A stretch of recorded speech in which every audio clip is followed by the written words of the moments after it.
All right, guys, what's going on? Just wanted to do a little talking podcast for you guys. Allow Jason and I to sit down, have a little conversation with ourselves and you guys. This is the first one we're doing. We're gonna call them Tailgate Talks. We're gonna do them for a little bit. We're gonna see how they go. If you guys like them, we'll continue to do them. If it's not something that you guys are into or not something you guys want to see, we'll just completely stop them entirely. But we just basically want to do these to answer questions that you guys may have or talk about upcoming seasons. We're going to talk about the latest bow season that just opened on Saturday. And we also got some new products here from TideWe that we're going to talk to you about today. But leave some comments on this video asking us any questions you guys want to know. Anything about the hunting seasons or anything that we're going to be doing here in the future, whether it regards hunting or fishing. We're an outdoors based channel. Yep. We basically want to talk to you guys about anything outdoors. So if you have any questions that you want to ask us, leave them in the comments below. And on the next Tailgate Talk, we'll be sure to go through those questions and answer them for you guys. So other than that, we're just kind of jump right into this and kind of see how this goes. So opening weekend was Saturday. Right? This past Saturday. It was a wet opening weekend here in Wisconsin. It was wet, yeah. For those of you that live in Wisconsin, you know that it was, some of you might have not even sat Saturday morning. I know I actually personally I didn't sit in the morning either. Yeah, it was raining pretty good. We got a lot of water over by us too. I know the back, kind of where I'm hunting over on my land in Brillion there's a lot of swampy areas, and right now there's quite a bit of water back there. A lot of standing water, yep. Yeah, and rubber boots, definitely wearing rubber boots back there to get back to my stand. But it doesn't seem to be, right now, I mean, it was kind of tough by me. I didn't see anything moving back by me. Granted, it was still kind of warm. Yeah. The bugs, for the first year I have ever hunted opening weekend, the bugs were not bad at all. Yeah, I only had a little bit of, a few gnats here and there, but I didn't get one mosquito bite. I never had one buzzing in my ear, so that was definitely a nice change from years past. So right. That was nice. Yeah, it really wasn't bad at all. I sat Saturday night. There wasn't anything moving. Even in the field next to me, there wasn't anything moving, which kind of sucked to see. But it was, like I said, it was a little warm. Walking back to the stand and then getting up in the tree stand, I was actually sweaty. Yeah. So it was, if it would have cooled off a little bit, I think the deer would have been moving a little more by me. But overall, it wasn't a very good sit for me the first day. Yeah. How did yours go? It was okay. It wasn't great. I think the big thing this time of the year is having the right food that they want. We're going to hit a transition period here soon. We're going to start getting some cold nights, and that's going to change their food patterns. But the big thing right now is being able to have a field with close bedding, because in the summertime, deer don't want to travel far. Obviously, it's hot and they get warm, so they want to have a bedding that's close to their food source. I hunted the field that we've had in previous videos where we have the clover and the corn there. I did have a small buck come out initially, hung around for probably 45 minutes. Nothing special, nothing big. And then last night I had a doe walk out and I got a little excited. I'm like, oh, this might happen. But she had to probably cover a 80, 90 yard span in about 20 minutes, and she just wasn't interested in coming my way. Sure. So lucky for her, she got to live. And I was getting those messages from you right away. I'm like, God, I hope one walks out and Jason can smoke one, because I wasn't seeing anything, I was getting right to the end of camera light, and I'm like, man, she's just not going to make it. Yeah. But that's okay. I got to see deer, so I can't complain. It's always good when you go out and you see them. And now it's really, I'm going to focus on hunting cold fronts. That the deer are going to move a lot more. High pressure and cold front days are going to be key days to hunt on. Yep. So. And we got a big one coming up on Wednesday night and a Thursday. I think we got a pretty solid cold front coming in that might get about a 16-degree drop, I think is what it looks like. So I tell you what, I'm probably definitely going to be sitting Thursday morning. I know I will be. I'll be going out there and giving her a shot, that's for sure. Yeah. And basically, guys, our main focus right now is to put a doe on the ground, just to give you guys some content, to give you guys some bow hunting content. I know you guys are all anxious to see us actually kill a deer. So yep. Our main goal right now is to put a doe on the ground, unless for some reason we get lucky and a giant buck walks Unless out. a 150 walks out, that's okay too. We'll probably have to take it. But we want to try to save most of our buck hunting for the rut. Right. And we got some big plans for the rut. It's exciting, it's fun. Yep. we want to be doing basically a lot of videos during the rut where we're just kind of go every day, giving you guys an update and basically showing us sitting every day of the rut, just because that's going to be our best chance to shoot some of them big bucks. Rutcation 2020. Yep. When the deer get crazy, that's going to be the best time for us to get out and actually smoke a big one, hopefully. So yep. But that's a couple weeks out yet, so until then we're just going to try and put a couple doe on the ground for you guys and get that all on camera. I want to say something quick so they realize how we're filming. Yeah. So First of all, filming deer is very hard, right? It's hard enough to avoid being detected by an animal by yourself, right? And then you put another guy in the mix, it makes it 10 times harder. So what we're doing to give us a better chance is we're actually self-filming. Self-filming adds a whole new layer of difficulty. Because not only are you having to move yourself, but now you're having to move a camera and anticipate what the animal's going to do to be able to get it on camera. So for what you guys are watching, you know that's what we're doing this season. It's a lot of self-filmed hunts, and it's very challenging. So I'm looking forward to the challenge, but that way you guys know how we're filming this. Yep. And I myself personally have actually self-filmed a doe kill once. So I've been successful once, and that was without the expensive camera arm, the expensive camera. Basically all I had was a GoPro strapped to my head and a Joby tripod with, you know, my little Sony A5100 wrapped around a tree. Yep. I was able to film it decent enough where you were actually able to see the deer when I shot. Yeah. You know, and like I said, that was difficult enough. I had to have that camera basically positioned where I thought a deer was going to come out because I couldn't rotate it, I couldn't move it. So basically I got up in the tree, I put it where I thought the deer was going to be, and I got lucky. And that's exactly where the deer was when I shot it. So with the camera arm and everything else involved, the expensive equipment, I think it'll make it a little easier to self-film. But getting deer to walk out and getting them to cooperate is never an easy thing, obviously, because nature is it requires a lot of time. Yep. A lot of people don't realize, that's a big thing about YouTubing. With fishing, it's a little bit easier to control what happens. But with hunting, you are at such a mercy of a wild animal.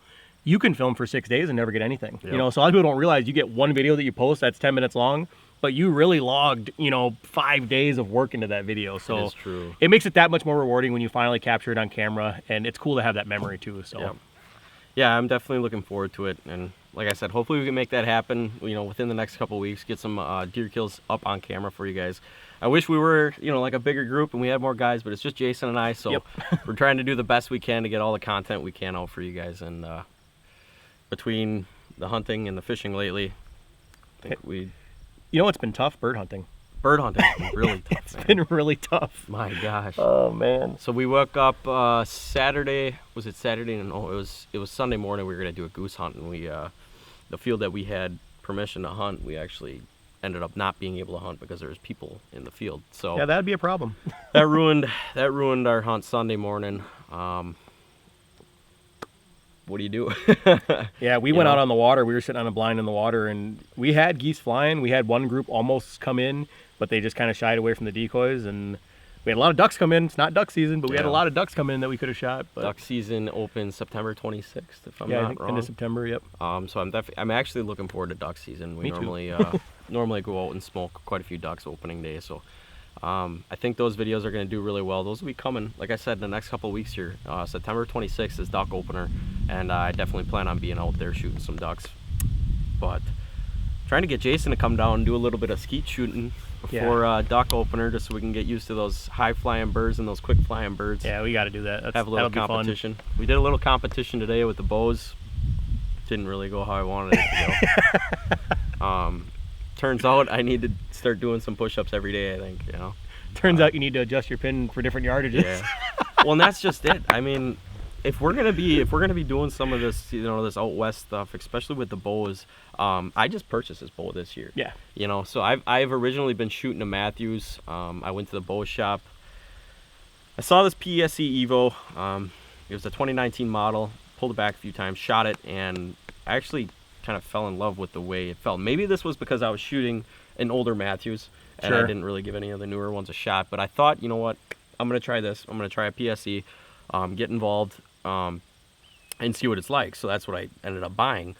Now after shooting it for, a couple of days, I realized with this new sight that I got it's a one pin adjustable sight. I've never shot that. I've always used the fixed pins. Yep.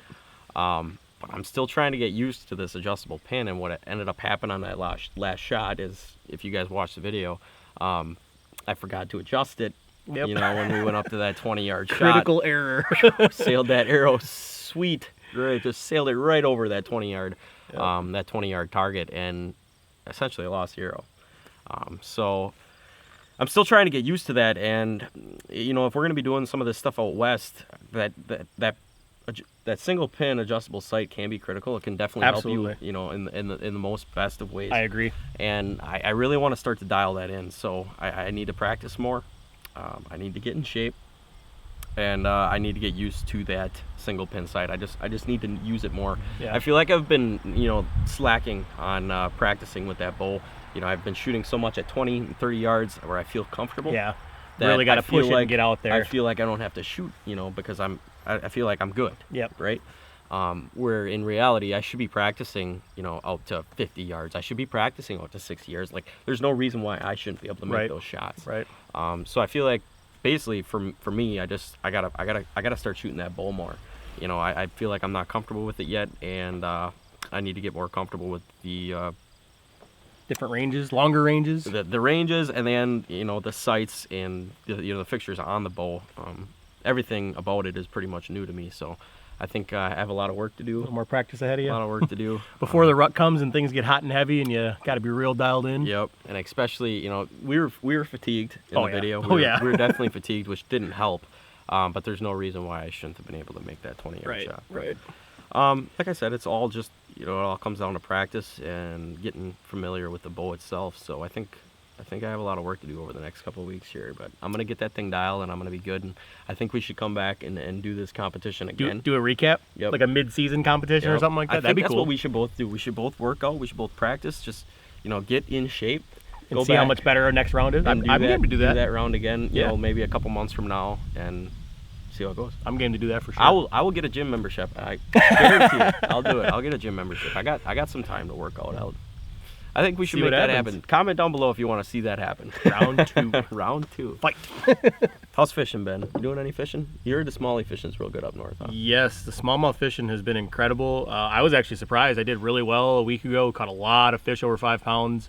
And normally September is like the lull. Usually it sucks. So I was super surprised that we were pulling all these big fish. So that was awesome. But I know walleye fishing's kind of sucked on the bay so far. Walleye fishing, it really took a turn ever since September hit, really. You need that lake to turn over. Yeah. That's a big thing, guys. For those of you, like, a lot of people don't follow, like, water temperatures and thermoclines and turnover and stuff like that. Big thing to pay attention to coming fall is normally throughout the summer there's a thermocline line. So below that line, there's very dissipated oxygen. So generally you find most of your fish above that line. Well, what happens is that once the water gets cold enough, it actually turns over, and that thermocline is gone now. So now fish become comfortable and they can move anywhere throughout the water column, and they basically just follow food. So for those of you who don't know, pay attention to that this fall if you go out fishing, because it'll help you catch a lot more fish. That's very true. Well, some new gear came out, didn't it? Some TideWe gear just came out. Some new gear just came out. Some pretty nice TideWe. Yeah, I'm really impressed. I'm impressed with some of it. I don't think I have the waders in my truck. I must have took them out, but we have a pair of breathable waders that just came out that everybody's fallen in love with already. It's more of like a jacket material. Yep. More like a canvas, almost like material. Yep. Jacket material with some heavier canvas down the knees, and then the back end just to kind of protect you from any impalement or if there's any sticks or debris in the water that you might not be able to see. Yep. Nice heavy fabric. That heavy fabric will protect you from that. Because the last thing you want to do is, you're wearing the heavy waders because it's cold. The last thing you want to do is fill your waders up with cold water. A puncture will make you have a bad day real quick. Really quick. Really quick. So yeah, everybody's falling in love with these waders pretty fast. Like I said, it's like a canvas material, and on the inside it's basically quilted. Yeah, they're super nice. When I opened them, I was actually really impressed. The boot is very heavy duty. We got a steel shank in the bottom of them that'll protect them from any type of impalement as well. And then the boots themselves are also 1200 grain thinsulate, so they're gonna keep you warm when you're out in the water, whether you're doing that late season duck hunt, that late season goose hunt, whatever it may be out in the water. You'll definitely stay warm in them. So some guys might even wear them late season, like bow hunting too. If you have issues or you get cold in the stand or something, it might be something you could possibly throw on. I think something to pay attention to is it depends how you hunt.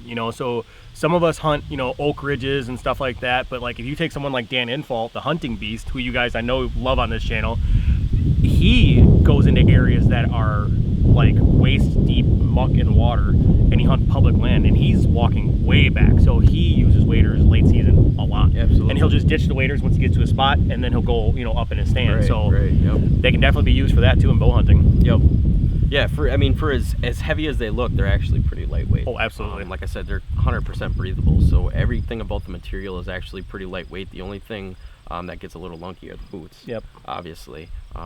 But everything else besides the fact, it's not neoprene, so it's light. Yep. It's lighter than your typical neoprene wader, but they are really nice. I'm super excited to use them. I haven't really got I've definitely put them on. They trap a lot of heat, but they also allow your body to breathe as well. So they definitely keep you warm. They keep you protected from the elements, the wind. It's going to be a great wader come late season. I agree 100%. So I'm looking forward to using those once it gets a little bit colder outside, just to put them, through the true test and see what they can do. Yep. Another thing, you guys have probably seen me wear these quite a bit. As you can see, they're kind of dirty. I've been wearing these for, I don't know, the last month now. I've been using these in the TikToks. If you guys follow us on TikTok, you've seen these boots a lot. Pretty much wear them every time we do TikToks. I'll be wearing these boots. Basically, it's just uninsulated new rubber boot that we call our rain boots. These just released, I want to say they just released a month ago now. We used to just have muck boots that are also insulated and non-insulated. We wanted to come out with a new design, something that looked a little sleeker, and these are basically what we came out with. So these come in camouflage, brown, black, and then we also have 2 colors for the ladies, just like our original muck boot design. So these ones also, we also install a steel shank on the bottom of these ones as well, just to protect the bottom of the sole from any type of impalement as well, or if you were walking on rocks or any type of pavement. So they're very comfortable. They're a little skinnier, your feet won't drag. Other than that, it's just an overall one of my favorite things about the TideWe boots, I was looking at these the other day, one of my favorite things, like, how annoying is it when you're trying to get your boot off and you can't get it off because you're slipping off the back of your boot? Absolutely. This little kick tab right here is simple and as easy of a design as it is. It makes these boots that much better because you can slide them right off. It's super easy. So that little feature is honestly one of my favorites that these boots have. And you don't, I mean, like you said, you don't really realize it until you got boots until you go to kick it off and you're like, off. oh, this is awesome. That actually is really nice to have on there. So these are also found, you can find these on Amazon, you can find them on our website. These are very reasonable price. I think they're at $49.99 right now, which is a solid price for a pair of rubber boots. Sure is. You won't find them cheaper anywhere else, I guarantee that. Absolutely not at this quality point. Nope. But yeah, I really like the design we went with. It's basically rubber and then halfway up the boot, neoprene uppers. So overall, nice boot. But the thing that really kind of impressed me this month is when I got this backpack in the mail, I opened the box and I'm like, holy smokes. I'm like looking around for a TideWe logo to make sure this is ours. Because I'm like, holy smokes, this is. It feels like a $500 backpack. Right. I mean, it's amazing. It's crazy. It is a very, very nice backpack. I mean, the amount of pockets on this thing is insane. You can carry your bow, your rifle on this. We got a holder pretty much installed for it. We have a rain jacket installed here as well. Here I got a game camera in here actually right now. Oh yeah. But yeah, the amount of space in this thing is just insane. If you're gonna, be trekking back into the woods, like I said, for that late season, or you even mentioned Dan Infalt, if you wanted to throw a pair of our waders inside of here, maybe like our PVC bootfoot waders or something, you can throw them in here, carry them back with you, super comfortable. The storage capacity to me is what is so impressive about this bag, honestly, because like, especially for us, we're filming. And that camera arm and all that extra equipment, it's a lot. It really is. You don't realize it when you're watching the videos, but you got to bring a lot of extra stuff with you out in the woods. And this high capacity backpack allows you to get everything in there without breaking your microphone or messing something up. So I love the storage capacity of this thing and the options for it. They're amazing. I actually used this on Saturday night when I was hunting, bow hunting. I strap my bow to the back. It's super easy. It just clips in. We have 2 straps up top that are pretty much hidden in these outside pockets. That allows you to get that, that top strap in so the bow doesn't fold over. I put my bow on there. I threw all my camera gear in here. I had trail cameras in here. I even had an extra jacket in here just in case it did happen to get cold. And I was able to carry that all back freely to the stand with me, with ease. The back is a breathable mesh with an ergonomic design that basically just forms to your contour. back. It contours right to the curve of your back. I mean, so when you got this on, it basically feels like you don't have anything on at all, especially with this waist strap. Basically what this waist strap is meant to do is to take the stress off your shoulders. So when you get this pack on, the first thing you want to do is tighten this waist strap around your waist, click it in, and then, I mean, this will almost feel effortless. You'll just be able to click in your 2 shoulder straps. And I mean, when you're carrying this thing, you're really not going to feel too much weight on your shoulders, which is really what you want when you're making those long treks into the woods. Keep it nice and high up on your back. And another thing that I noticed about this that I had noticed previously is, one of the things you do when you're walking out, right, and you have this backpack on your back, it creates a sweat membrane and you're sweating on your back. You'll literally take your backpack off and your back will be cold because you can feel that sweat. Well, with this thing, you can see there's a gap here. So what that does, you got airflow and it keeps your back nice and dry. And I cannot tell you how much better it is when you get up in a stand when it's cold and you don't feel that cold on the lower back. It keeps you nice and warm. So I love that feature about this bag. Yep, they put a lot of detail into this. They definitely thought about the hunter on this one. Absolutely. You know, walking into the woods, or even if you're using this for hiking. I know if you're going to be hiking, you're going to be hiking in the summer, and having that breathable design, it's huge. Allowing you to kind of escape huge. some of that body sweat is huge, especially when it's warm outside. So absolutely, yeah, they went into a lot of detail on this pack. Again, affordable price, and it's just an awesome hunting pack overall. We got a couple more backpacks that they designed as well that are going to be coming out here in the near future. Really looking forward to those as well. So having a solid backpack is definitely something you got to have in your arsenal when you're doing any type of hunting or even camping. So I was just feeling this. The last thing I would point out is, a lot of backpacks, depending on their fabric, when you rub them or you touch them, they make a noise. Yep. And if you guys can hear that, I mean, there is almost no noise whatsoever, which again, when you're hunting deer, you have to be very quiet. Absolutely. So having no noise from this material is also awesome. Yep. Very nice bag. Remaining undetected is huge. It's the name of the game when you're whitetail hunting. So even out west, it's going to make a big difference, being able to have a nice pack that you can wear around all day without fatigue. So absolutely awesome, and very nice bag. Awesome pack. Super impressed with this one. Like I said, this is also available on Amazon and TideWe's website. Definitely check this one out, and I definitely think you won't be disappointed. So. No, I know you won't be disappointed. You'll not be disappointed with that one. That's a super nice pack there. So yeah, these are not released. If you guys made it this far in the video, these cameras are not released yet. I'm pretty excited about these. They're very nice. We had a couple of prototypes that we tested, did a little work to, got them sent back, and we finally came out with a design that we think is going to work, and they should be shipping soon. I would say probably within the next week or two, if they haven't already by the time this video airs. So they come in two different designs. One's wood grain and one's maple leaf. I don't have the wood grain one with me in this box right now because I actually hung it up this past weekend. I put it to the test right away. I want to see, what it can do, what kind of pictures it can take.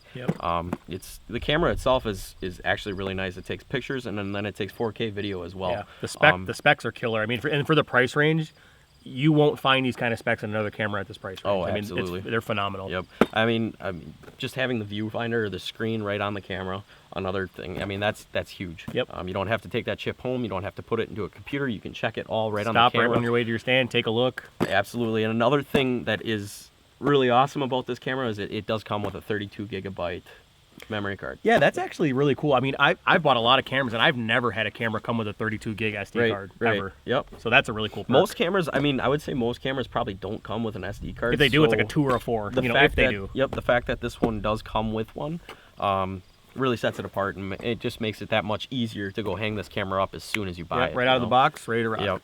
So super awesome trail camera. That's going to be hitting the market here soon, guys. Definitely give that a check if you are interested in getting some trail cameras and seeing what's lurking around in your woods. So super excited about that one as well. And we also have a lot of new products that I'm not going to talk about right now that we have. Gotta save those for future videos. But we got a lot of new stuff coming out, both for PC Fun and TideWe, that I'm actually pretty excited about and looking forward to. So, well, you know what I think we should do? I think we should take that trail camera, we should wrap this up, and we should go scout some public land. We definitely should. I think that's a good idea. Yep. Getting on some public land and maybe shooting a deer or two off of it, huh? Public land hunting. Interesting. Jason's got a lot of good private land right here, but he wants to go hunt public land. No, that's good though. But honestly, like watching the hunting public, it's made me realize, and Dan Info, it's made me realize the places that you can go. I think a lot of public land, people say it's overhunted. I don't believe that. I think people say and think it's overhunted. Absolutely. But they don't actually go look at it. Yep. I think there are a lot of amazing public pieces that are just as good, if not better than some private pieces, depending on where they're located. So that's true. I'm kind of putting myself to the test this year. Get away from what I'm comfortable. The 110 acres that we have that I've hunted pretty much my whole life, and just go explore some different stuff and see what else I can find. So that's kind of my goal this year. That's my personal goal for the year. That's good. I think it would definitely make a good series to get out, like you said, get out of our comfort zone, do something that we're not, typically used to. Yeah. And you avoid pressuring the same piece of property. Right. Pressure is a huge thing for mature bucks, and we do have mature bucks on my land, some big ones. Yep. And they're not stupid, guys. They don't get that big for no reason. So we don't want to pressure it over and over and over. So getting away and hunting some other areas is good to keep those bucks around too. So. Absolutely. Yeah, no, I like that idea. I think we should definitely definitely look into that. And with the price point on these cameras, you know, if we do get a couple stolen, it's not the end of the world. And that's a big thing with public land. Yeah, you don't want to get a $300 camera stolen. Right. So, all right, yeah, we're looking forward to a lot of stuff here at TideWe. We hope you guys have enjoyed basically all the content we've been posting over the last couple of months. We've really been trying to do our best to bring you guys good content that you want to watch. That's why we wanted to have this little bit of tailgate talk that we're going to call it here, just to kind of ask you guys what you want to see. Yep. You guys are the ones subscribed to this channel. You guys are the ones watching, you know, the videos that we create. Basically, we want to know what you guys want to see. We want to answer your questions, and we want to provide content that you guys are basically going to watch. Absolutely. So thank you guys so much for tuning into this episode of Tailgate Talk. Until next time, like I said, leave some comments down below. Ask us some questions. We'll make sure to answer all of them in the next Tailgate Talk. But other than that, Jason and I are going to head out. Probably go scout some public land. So. I think I'm going to steal this bag from you. Yeah, whatever. All right, guys. Well, take it easy. We'll catch you guys on the next video. Peace out.